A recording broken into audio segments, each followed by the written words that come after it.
Friends, welcome to Monica all classes. दोस्तों, आज हम संस्कृत वर्णमाला करेंगे।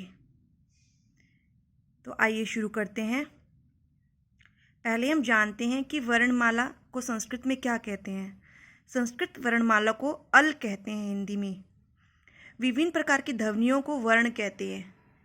ध्वनियों के संयोग से ही विभिन्न शब्द बनते हैं, यानी कि वर्णों को मिलाकर ही हम अक्षर बनाते हैं। संस्कृत वर्णमाला में कुल 46 वर्ण होते हैं। दोस्तों, आइए शुरू करते हैं। अचल यानी पहाड़, आसंदिका कुर्सी यानी चेयर, इष्टका ईंट, ईश्वर भगवान, उषा सवेरा, उर्ण ऊन, ऋचा ऋग्वेद का मंत्र, ओम भूर्भुवस्वः तत्सवितुर्वरेण्यं भर्गो देवस्य धीमहि धियो यो न प्रचोदयात्। दोस्तों, ये मंत्र है, गायत्री मंत्र। री ऋकार, री अक्षर, री लिकार, री अक्षर, एला इलायची, ऐ ऐरावत इंद्र का हाथी, ओ औषधि दवाई, औ औदनिक रसोइया,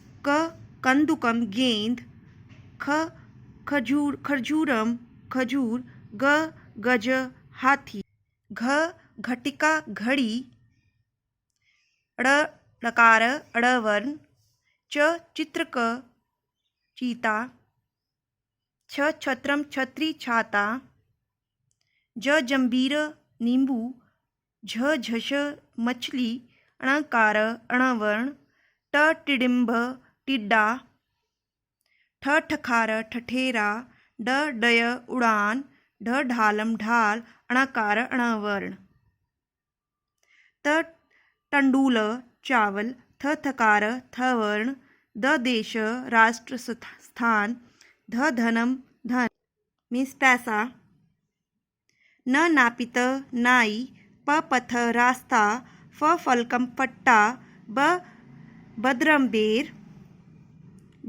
भलूक भालू, मकाय मकई, यष्टि छड़ी, रजक धोबी, लशुन लसुन, वस्त्रम कपड़ा, शंख शंख, षटपद भोरा, सारमय कुत्ता, हिमांशु चांद। इस प्रकार संस्कृत वर्णमाला में हमारे 13 स्वर होते हैं। दोस्तों, स्वर क्या होते हैं? जिन्हें बोलने के लिए किसी अन्य वर्ण की सहायता नहीं लेनी पड़ती है, वे स्वर होते हैं और इन्हें अच भी कहते हैं। दोस्तों, आइए स्वर देखते हैं। हश्व स्वर, ये 5 होते हैं जिनको बोलने में एक मात्रा का ही समय लगता है, जैसे अ, इ, उ, री और री। दीर्घ स्वरा 4 होते हैं जिनको बोलने में 2 मात्रा का यानी हश्व से 2 गुना ज़्यादा समय लगता है, आ, ई, उ, री। संयुक्त स्वरा ये 4 होते हैं जो 2 स्वरों को मिलाकर बने हों, ए, ऐ, ओ, औ। प्लूत, जिनको बोलने में हमें हस्व से 3 गुना या उससे भी अधिक समय लगता है, जैसे ओम, राम। दोस्तों, व्यंजनानी 33 वर्ण होते हैं, यानी कि 33 व्यंजन होते हैं। हमारे स्वर 13 थे और व्यंजन 33, यानी कि 46 हमारे टोटल संस्कृत वर्ण होते हैं। इनको संस्कृत में इस व्यंजन को हल कहते हैं और जिन्हें हम स्वर की सहायता के बिना नहीं बोल सकते हैं। जैसे कु कवर्ग में क ख ग घ ड़, इसमें हमें स्वर को अगर मिलाएंगे अ को तो ये क हो जाएगा, हलंत हट जाएगा। ऐसे ही सब में टू च्वर्ग च छ ज झण, टू ट्वर्ग ट ठ ड डण, तू त्वर्ग त थ द धण, पु पवर्ग प फ ब भम।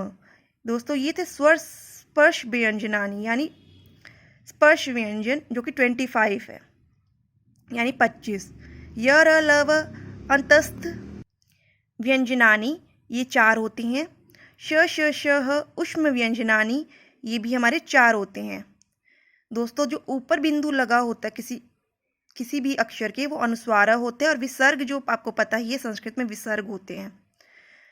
तो स्वरों के बाद लगने वाले अयोग व इनका उच्चारण स्वतंत्र रूप से नहीं होता है। इन दोनों का जो ऊपर बिंदु और विसर्ग का यानी अनुस्वार और विसर्ग का अपने आप से कोई भी प्रयोग नहीं होता है, इनका हमेशा अक्षरों के साथ ही प्रयोग होता है। तो दोस्तों ये थी हमारी संस्कृत वर्णमाला। दोस्तों ये वीडियो आपको कैसी लगी मुझे ज़रूर बताइएगा। प्लीज़ इस चैनल को सब्सक्राइब कीजिए और आपको कोई भी टॉपिक अगर समझना है तो मुझे प्लीज़ कमेंट बॉक्स में ज़रूर बताइएगा। वीडियो को लाइक कीजिए और शेयर कीजिए। Okay, thank you for watching friend, bye bye.